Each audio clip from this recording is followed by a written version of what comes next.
Welcome to this section of the Mastering Elasticsearch 6 series. In this section, we'll be going through a Kibana deep dive. Throughout this section, we'll look at Kibana. It's huge, so we're going to take it apart piece by piece. We'll look at how we can configure groups of data for querying by using the built-in index patterns. We'll slice and dice queries using various methods of selecting time. And then we'll refine our search to find needles in a haystack. And finally, we're going to be really proud of all the searching and all of the data we found. So we're going to save those searches and share them with friends. Or maybe people that aren't friends too. All right, let's look at Kibana and break it apart. In this video, we're going to take a look at the main search page, the Discover page.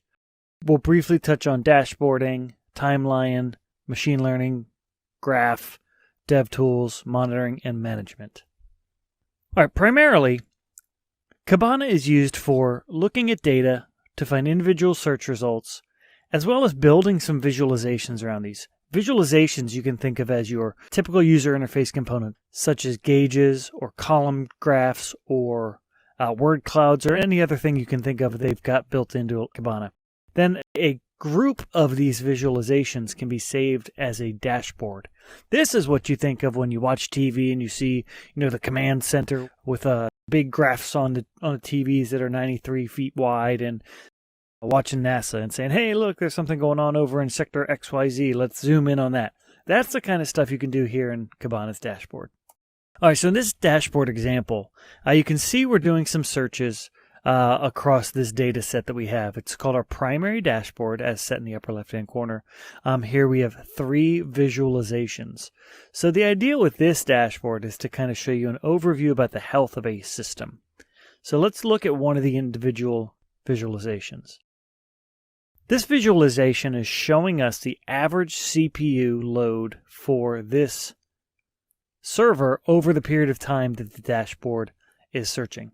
So the last dashboard, I think, was searching a 15-minute time period. So over that 15-minute time period, your average CPU utilization was 0.008%. So quite low. It's a very unused server. But here you have the green, yellow, and red ranges of this gauge. So those are configurable, what those ranges are. You can set up your thresholds to say, hey, if it's over 50% utilized, then we're going to show in the red. So that's what an example of one of the visualizations that's built within Kibana. And over the videos, we're going to go through our data. We're going to discover data and make these visualizations. It all starts with a search. So this Discover tab, I'll call it the Search tab, the Discover tab, is where we initially build out our searches. So these searches are things where you can pick a time range. You can do a lot of query filtering based on attributes, based on classification of data. You can even search on what index the documents come from. These searches are not just, when this property equals this value. Like here in this case, we can say when this beat.hostname at the very bottom equals Elasticsearch 6. In these searches, you can do Boolean and or relationships. You can do parenthetical grouping. You can do wildcards. There's a whole lot of stuff you can do here using the Lucene query syntax for these searches. All right, that was a very quick overview of what we're going to use Kibana for in the next couple of videos.